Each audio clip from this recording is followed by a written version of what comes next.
scared rabbit, and we'll go one by one. So first question, what is the basic plot of the scared rabbit? Well, it's just a rabbit being scared of something, which is a coconut that fell down to the ground. Got it. That sounds like a fun start. Alright, here's the second question. How does the rabbit react when the coconut falls? I would say very scared because the rabbit think it was like the sky is collapsing or something like that. Oh, I see. So the rabbit's basically thinking it's something much bigger and scarier than just a coconut. Alright, let's keep going. Third question, does the rabbit tell any other animals about this supposed danger? Well, yes.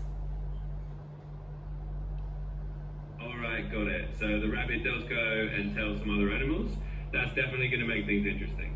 Here comes the fourth question. How do those other animals react when the rabbit warns them about the sky supposedly collapsing?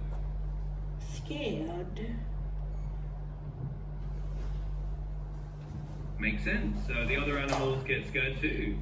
Alright, let's keep the ball rolling. Fifth question. Do they all run off together to find safety? Or what do they do next? I would say they just run until they just bumped into the lion, which is the king. And the lion said to go back to where the rabbit started at, and yeah. Oh, I see. So they run right into the lion, who's like the king of the jungle, and the lion basically tells them to head back to where it all started. That's a neat twist. Alright, let's keep going. Sixth question. When they get back, what do they discover about the coconut and the whole situation? Well, they find out that it was just a coconut. Exactly. Just a simple coconut all along. That must have been quite a relief and probably a bit funny for everyone. Alright, seventh question. How do the animals react once they realize it was just a coconut and not the sky falling? Well, I guess they felt relieved or something, but the rabbit just felt shy. So yeah. Absolutely, that makes a lot of sense. So they're all relieved and maybe the rabbit's a little embarrassed. Alright, let's move on. Eighth question, do the animals learn any kind of lesson from this whole coconut incident? Well, yeah. It's like, something about, when you feel scared or worried, look around, and something like that. Exactly, a nice little moral about not jumping to conclusions and just taking a moment to see what's really going on. Alright, ninth question.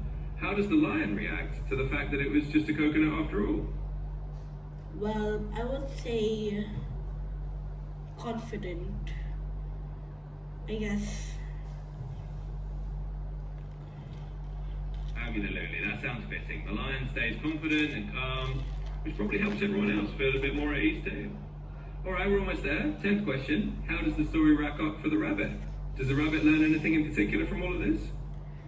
Well, yeah. If the rabbit learned when scared, look around first to see what's the problem. So yeah. Perfect. So the rabbit takes away that lesson of pausing and looking around before getting too worried. Alright, 2 more to go. 11th question. Do the other animals treat the rabbit any differently after this whole adventure? Or do things just go back to normal? I don't know. It's kind of a short story, so I don't really know. So I would guess peacefully, I guess. Absolutely, that's totally fair. Sometimes short stories just wrap up nice and peacefully without any big changes. Alright, let's go for the 12th and final question. In one sentence, how would you sum up the overall moral of the scared rabbit? Well, I would say do not be scared too fast and look for problem before you are scared or something like that. That sums it up really nicely. Basically a good lesson to take a breath and understand what's really going on before getting to your friend. Great job answering all those questions. If there's anything else you want to chat about, just let me know. So it's already 12. Yep, that was all 12. We made it through the full dozen questions about the story. Thanks for walking through that with me. It was fun.